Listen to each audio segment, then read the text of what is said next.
So let's talk about something that might look boring in appearance, but I think it's really a kind of superpower if you are able to develop it. Let's talk about consistency and why people struggle with consistency. Consistency is boring, first of all, right? It doesn't give you anything immediately. And for us as human beings, it's much more interesting to work for a goal with a clear, immediate deadline and payoff, right? We have some short bursts of intense effort, then we get that thing. In order to do that, you don't really need to be that consistent, right? If we have even projects of like 3 months, it's not that critical to develop some sort of consistency. The fact that there is a deadline in 3 months forces you to take action.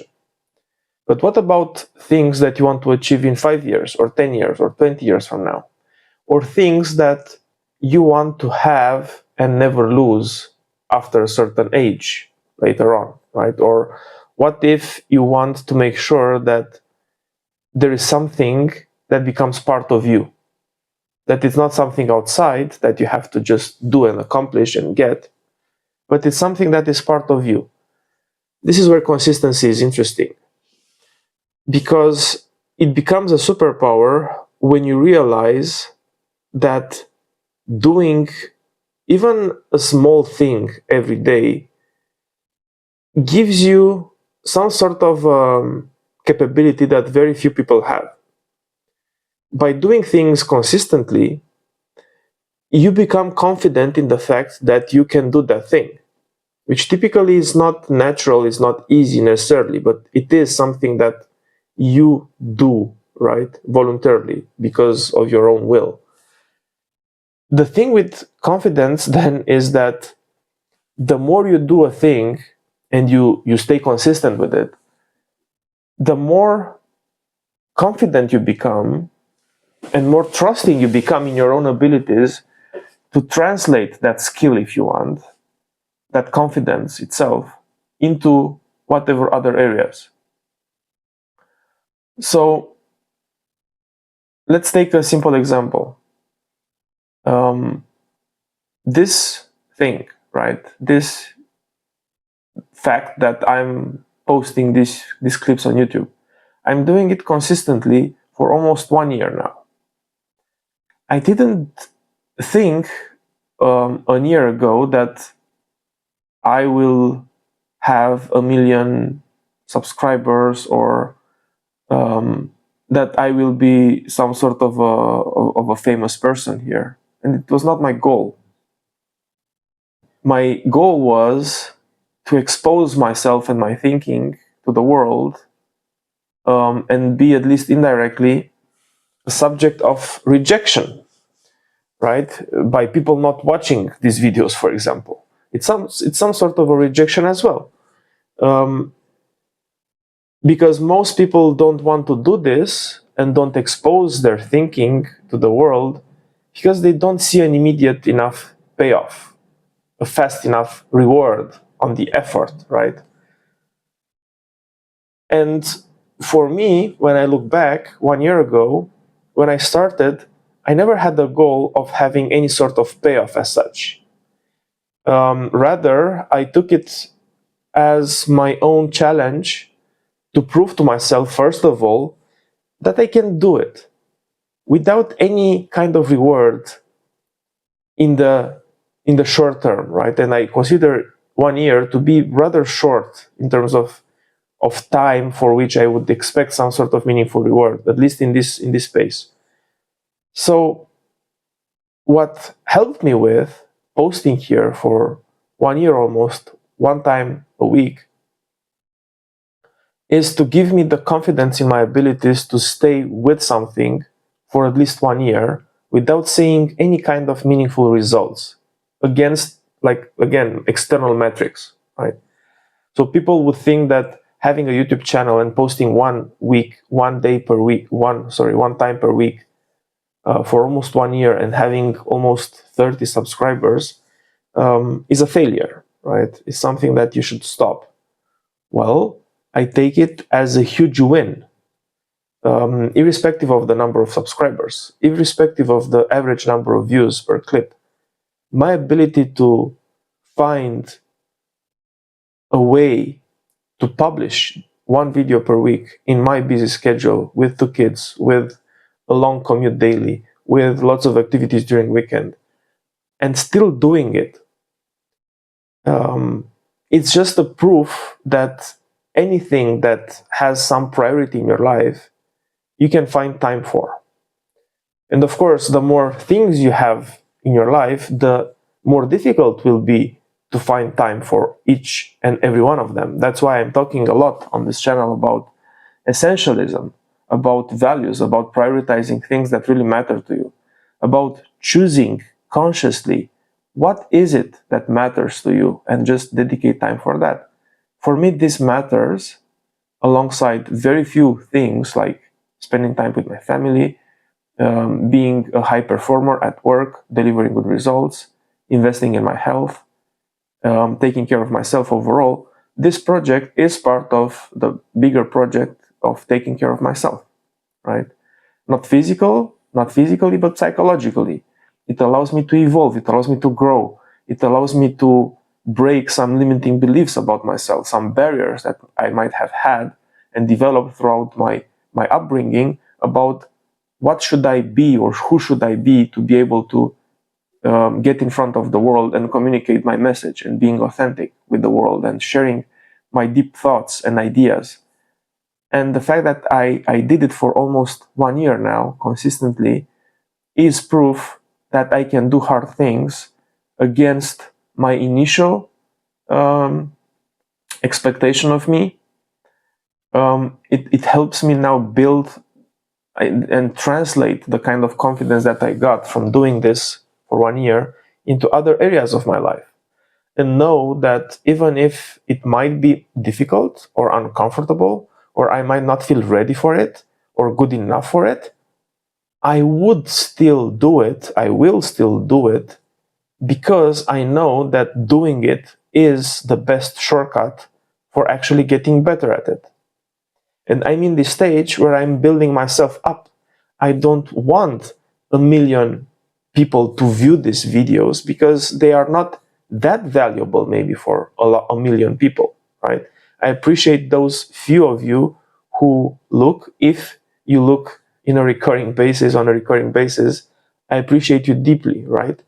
Because you are there no matter what. And I genuinely love that and respect that. And you are part of my process. And you are part of this phase of my life where I'm building myself up for who I will become in the future. And it all starts with not knowing really what you're doing. It all starts with this period of loneliness, of confusion, of not knowing really how it should be or what should be. But in this mess, in this chaos, it's a soft chaos. It's not really taxing on me. I really enjoy doing this. But it's a period in which I discover my own voice. I see what kind of topics and ideas I tend to talk more of and just focus on those because I know that those are the ones that ultimately I can help people with the most. I can bring value on the most. So it was consistency which allowed me to do this. And what exactly about it? How you should deconstruct consistency to do things which ultimately are important to you and keep doing them irrespective of some sort of external rewards, irrespective of people praising you on having made progress in their eyes, and instead doing them based on what you consider to be progress. Like I said, I don't care about the number of subscribers. I don't care at this point about the number of views. I, of course, want to increase that in the long run because ultimately I want to help people. But at this point, I know that these videos give more value to me than to anyone else. But it has to be like that. It has to be like this raw self-expression because it's the only way I can be consistent. I cannot allocate, for example, even 4 hours or more per week for these videos. So instead of thinking, yeah, I cannot have enough time to actually do it against my perfect standards, I will not do it at all. I prefer to do it like this. I prefer to reach very few people who might find value here if they pay attention, if they pay attention and they care enough to investigate the messages in these videos, and do it like that, than not do it at all, right? I care more about doing like this and being consistent and developing my communication skills, my ability to articulate complex ideas, um, and attacking my fears of being seen or whatever. This is hugely valuable for me, and this is progress. In my mind, this is progress. And what enabled this progress is consistency, right? The fact that I knew I will do it every single week.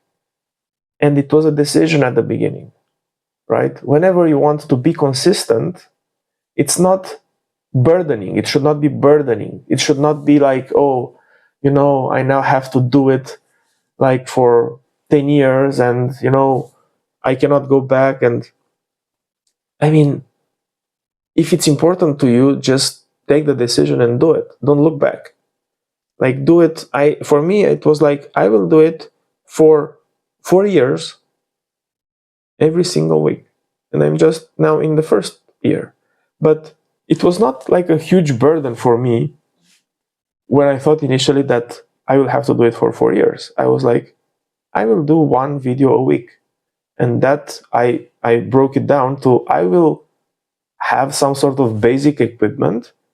I will not invest in fancy stuff, because that will mean to procrastinate in actually doing it. I will use my phone. I will use like a decent, cheap microphone and a place to put my phone on, and that's it. I have a place in my house where I can do it.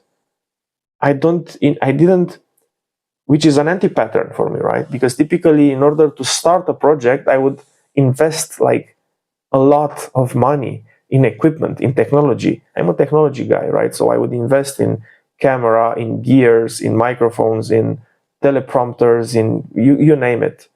But that's procrastination. That's not actually doing the thing. It's much better and much more important and valuable for me to actually do it like this than not do it at all and having invested like 1,000 or 2,000 euros into something that ultimately I will never use, right? Because I scratched the itch. It felt like progress, buying the equipment, doing the stuff, buying the gear, configuring software, and actually not delivering this product. The product is not perfect, but I am the product, and I'm not perfect. And the quality of this product at this moment in time is perfect for who I am today, right? And I will improve. I will continue to improve. As I get more traction, I will improve more and more. So what you have to see in consistency, or why consistency is scary for others, is because they don't know why they do it, right? Why should I be consistent with something? I don't know. I don't have like a strong will. I don't have like a strong vision. I don't really know why should I be consistent. And even if it's half an hour, why should I do it, right? Or 1 hour, or 10 minutes, or even 5 minutes, right? Why should I do it? So that's the first thing you have to find for yourself, the why. Why should you do it? Why should you do 10 squats a day? Not more, not 11, not 12, but 10. Why should you do 10 push-ups each day? Not 11, not 9, but 10 every single day for years. Why should you do it? Do you think doing 10 push-ups each day for 5 years would give you a result that you will be proud of 5 years from now? Or will force you to look back and be sad about the fact that you sacrificed 30 seconds each day for those 10 push-ups? I think the answer is clear, right? Of course. It's easy to do. You do it. It's a win in the day. And 5 years from now, most likely, even if it's not like a dramatic physical change because of the 10 push-ups, it's still something that you did with consistency. And the fact that you know that you did something for 5 years every single day that was not really pleasurable for you, or it was not necessarily something that you typically did up to that point, is something that you can translate in other areas of your life where you might have to do something that at the beginning is not necessarily interesting or intuitive for you, right? And you can do that with anything else. So first you have to define a why. Why should you do it? If you just think, okay, I want to have this goal in 3 months and then I don't care about it, yes, then you will have a hard time.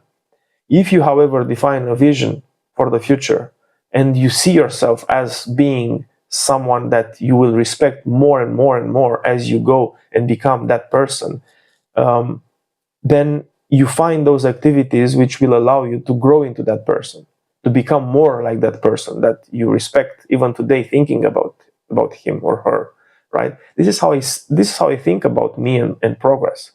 I think that every single thing that I do, which I imagine being progress towards this vision that I have, is going to be appreciated and rewarded and respected by the person that I will become in the future.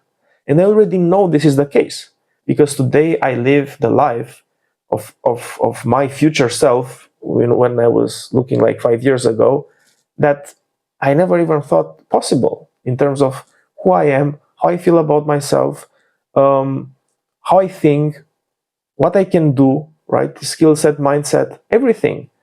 I would have thought that this is a dream, that it cannot be the case, irrespective of, for example, what do I have in terms of assets, right? In terms of assets, I have more than I need. And more important than any kind of assets, I'm happy and fulfilled. And I have a good job and I like doing what I'm doing. I have an amazing family that I love immensely. I have 2 amazing kids. I have an amazing wife. I have amazing friends. I have like everything that I need. And this is, of course, a lot will say this is just you're lucky. And yet, I just lost my mother 4 years ago, right? And I am still amazingly happy for who I became during that process. So, yes, depends on how you look at things. But when you realize that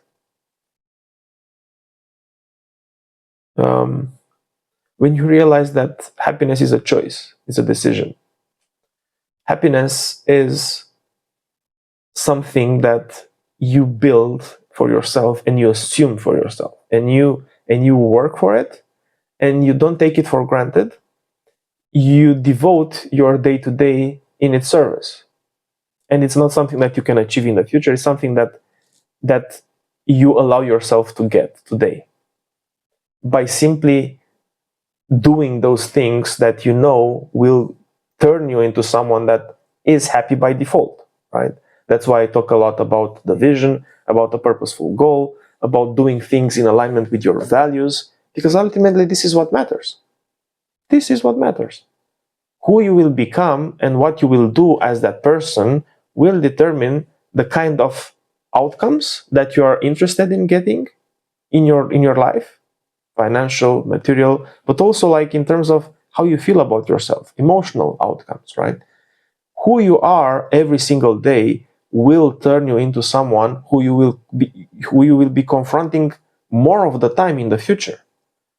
Because if you don't take ownership of this transformation process, then you will become who knows whom, right? And you might not like that.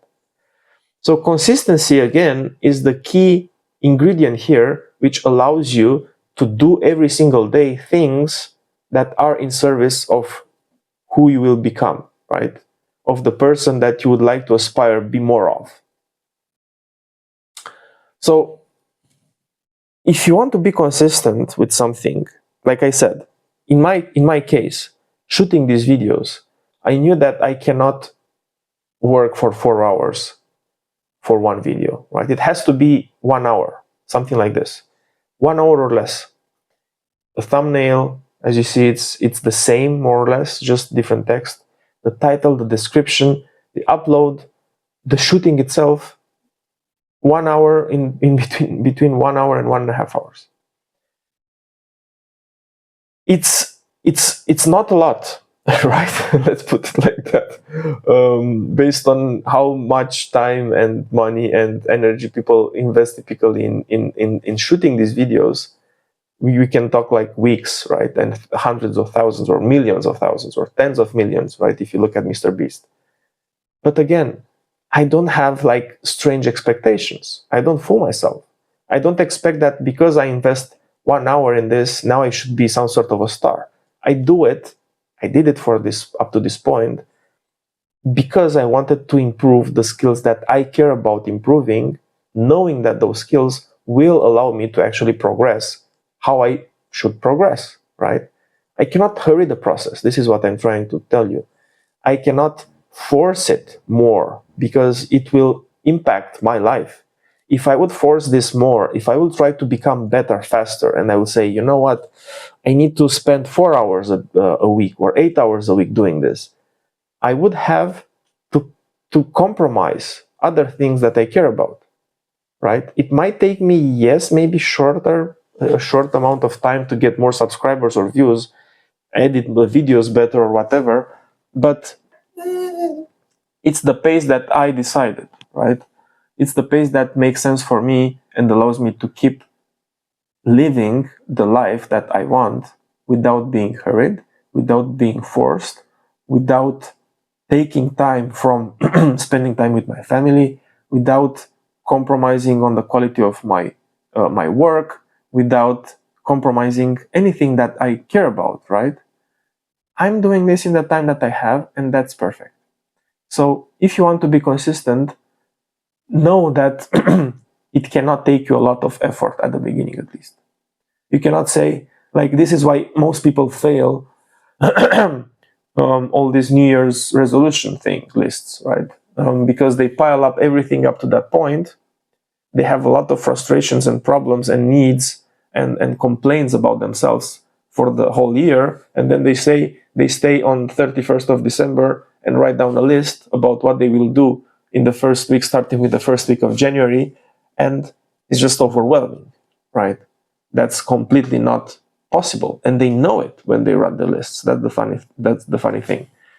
You know, when you write this huge list on on New Year's Eve about your New Year's resolution, that you will fail most of them.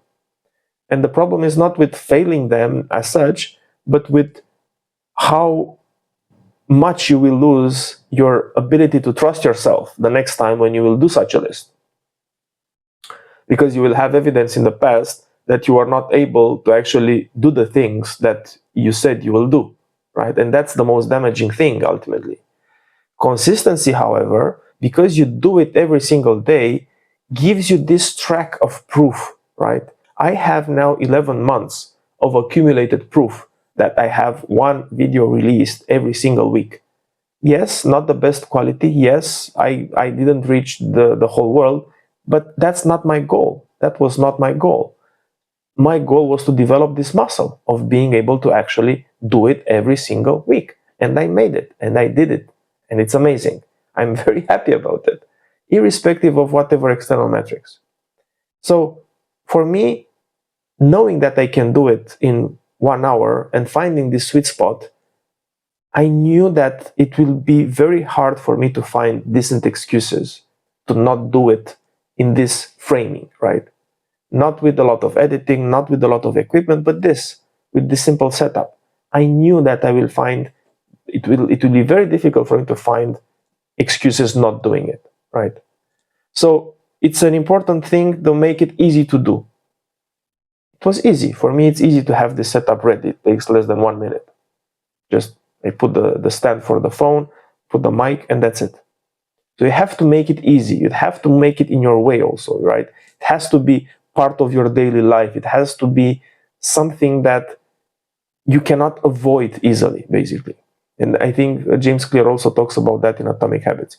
Make it easy to do, make it hard not to do, right? Make it fun as well. So for me, of course, I do it because I like it. I don't do it because I have to do it. I don't do it because someone told me to do it. I don't do it because I lost a bet. I don't do it because I want to make money out of it. I do it because I love it, because I care about doing these things, because I care about sharing my message with the world, including with me. This message, whatever I'm sharing here, I listen to it. Not because of some sort of, narcissistic need. I don't have that. I was um, very critical, and I am still quite critical, but not as much with myself for my whole life, right? I was never happy with my output. And me looking at my videos now just gives me such joy because I don't feel cringe when I hear myself.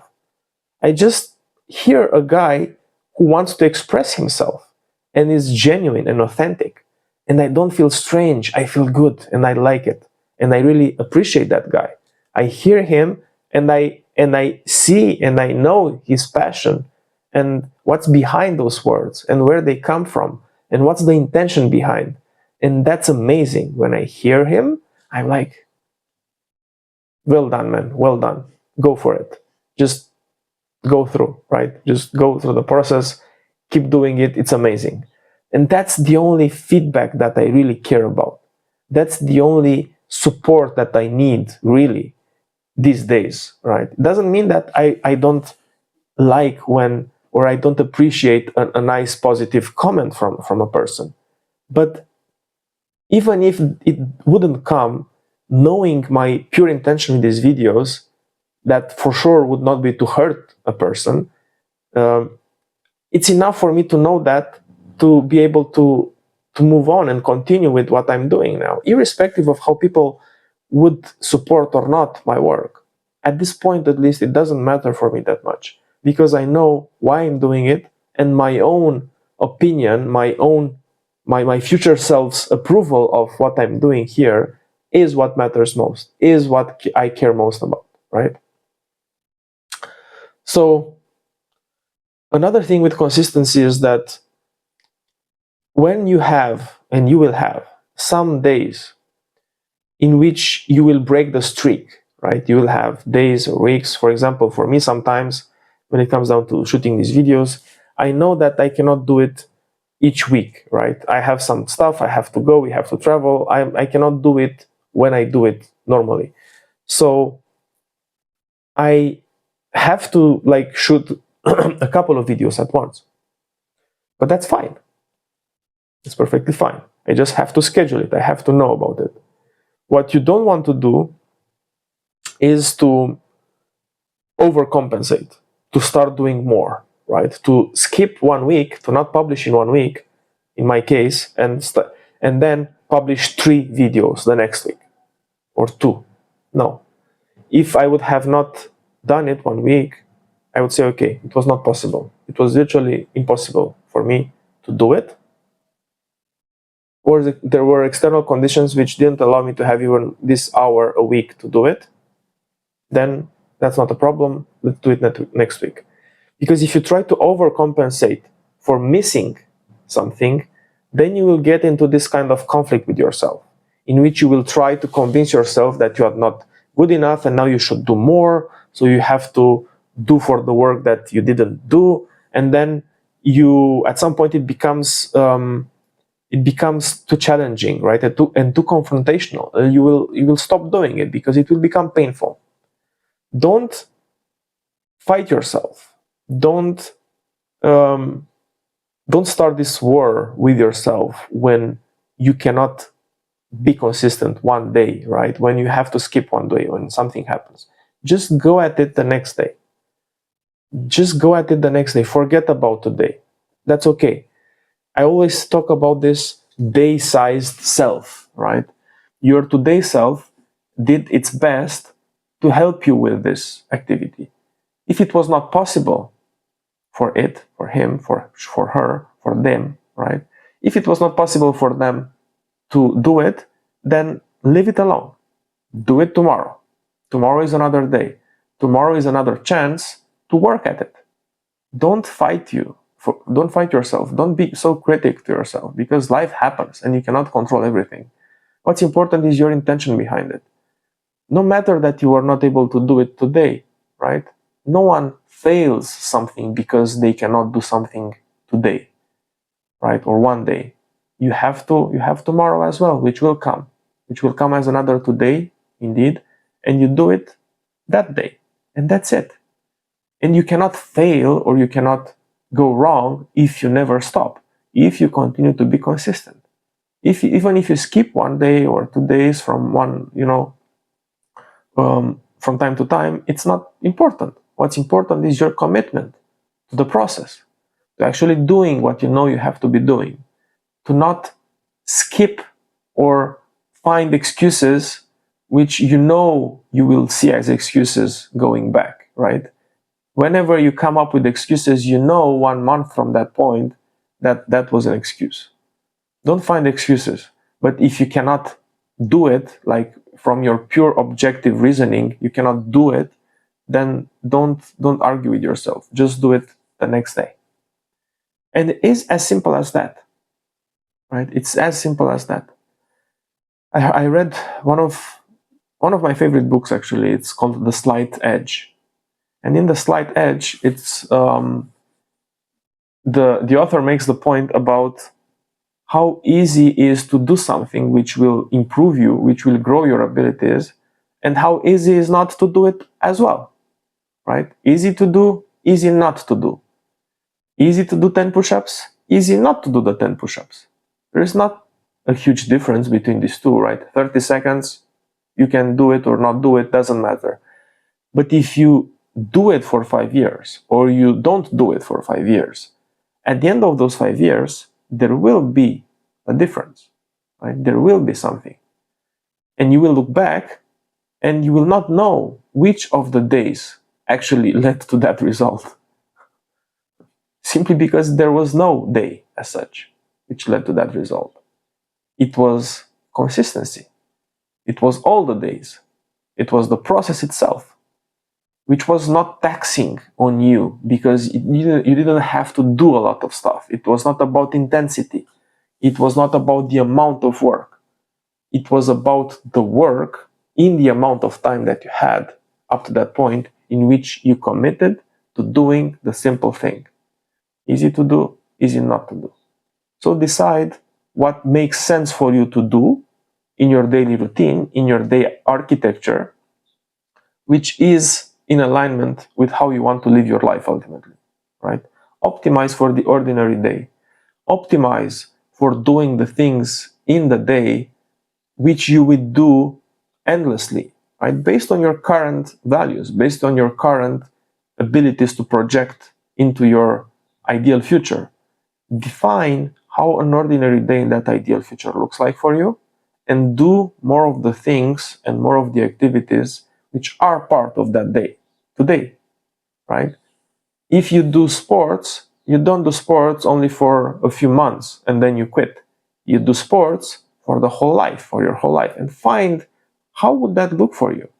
If you don't do at all, don't start with crazy gym exercises, right? Start with something small, something consistent. Be consistent with that something small until it becomes a routine. Decide on something small and adopt it in your life every single day so that it becomes part of your lifestyle. So those push-ups, for example, become something that you don't think about.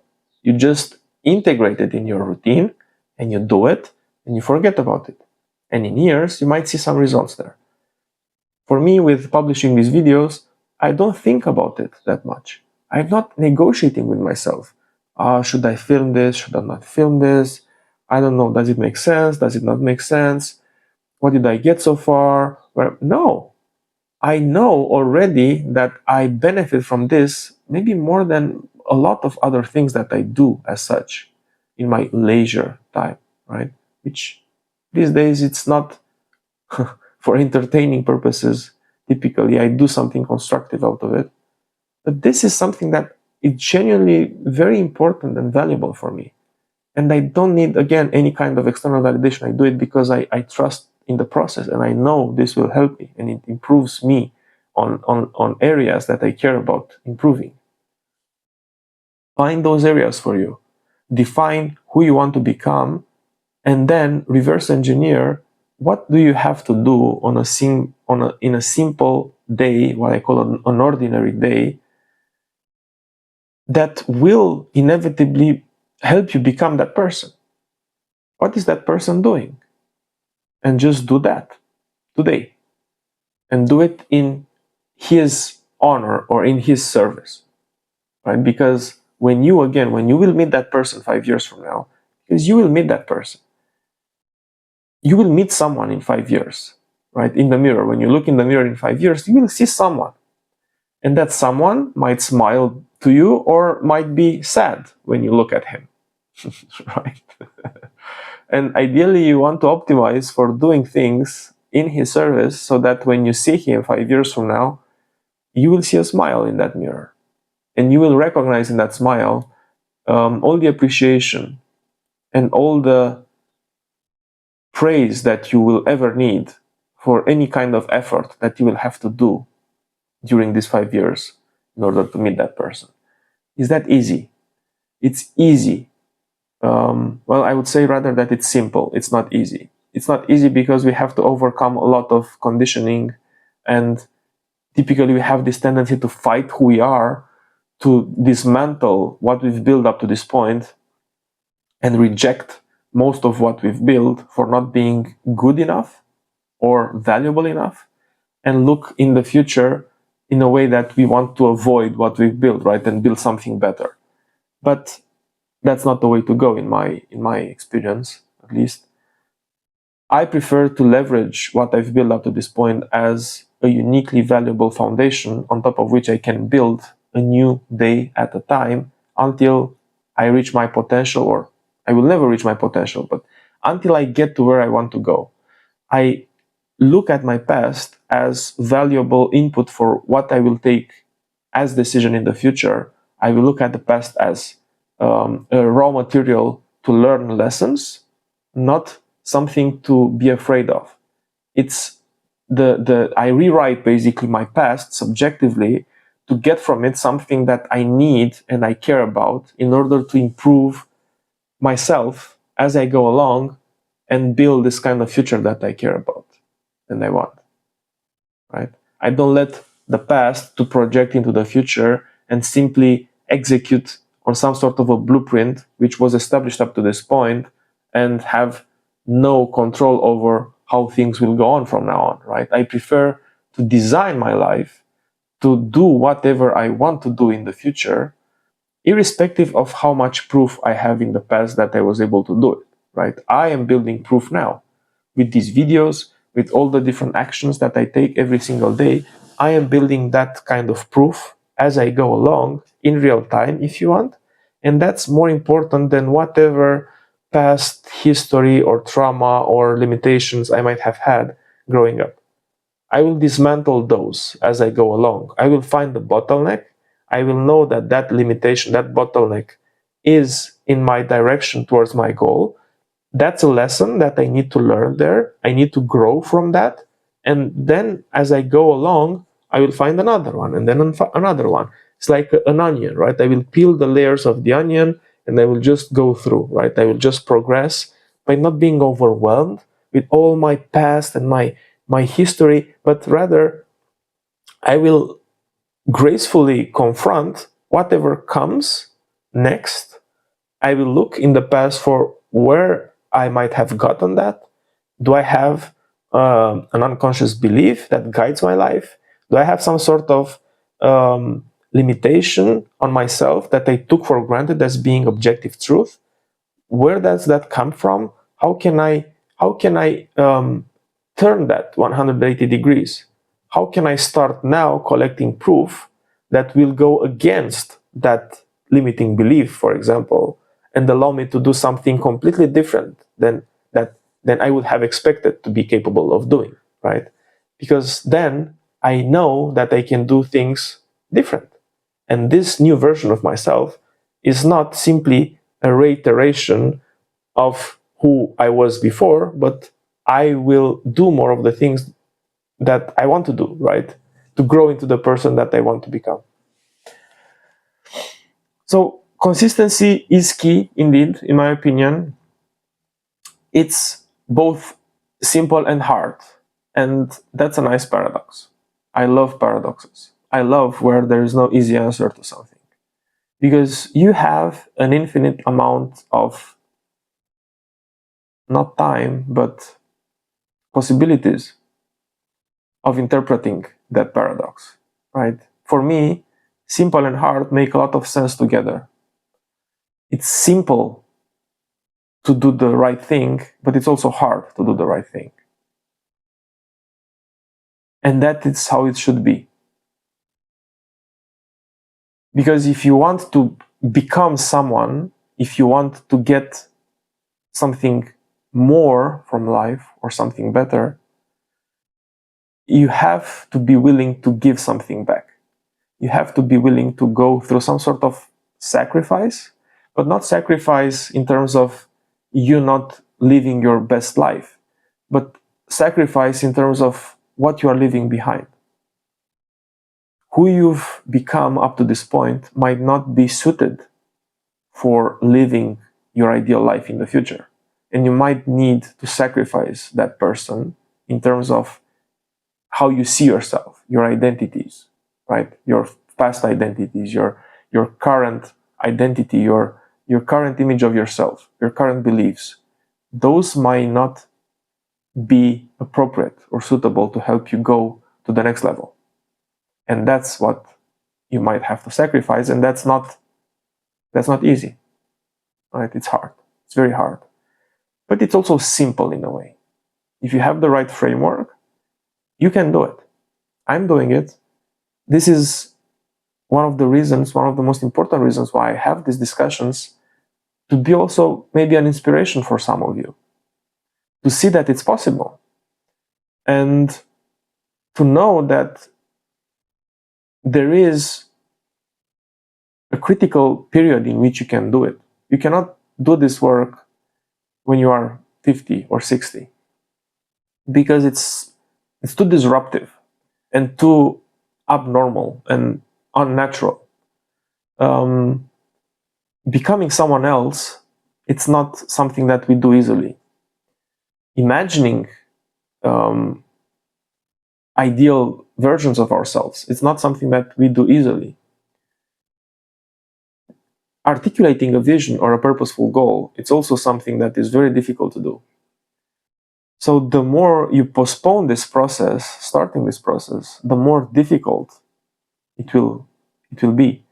And you will be faced with the unfortunate implicit decision to having to continue to live a life where you know that you're not executing on your purpose and you're not maximizing your potential. And you are just doing the things you know to do, but don't feel like you're honoring yourself. Don't feel like they are aligned with your true purpose. Don't feel like they give you energy, right? They continue to drain you slowly but surely, and at some point you just lost everything, right? Don't go there. Assume your unique ability, nurture it, develop this kind of skill, and be consistent with it in terms of looking at who you really are, investigate for yourself what you want to do in this world, why you want to do it. And once you become clear on that, how you will do it, it's the easiest thing. Know what you want and why you want it. Define your purposeful goal, define a vision for your future, define your ideal self and how you will become that ideal self in terms of actual things. That's the easiest thing to do. And I say that also from my own experience. I hope this is useful, and I'll be here for many more years. And I'm very grateful for you being here with me and sharing this space, because we are always caught by the maddening pace of everyday life, and we rarely have the opportunity to sit and give ourselves the gift of sharing with the world what we care about the most. And this is what you allow me to do. So thank you for that.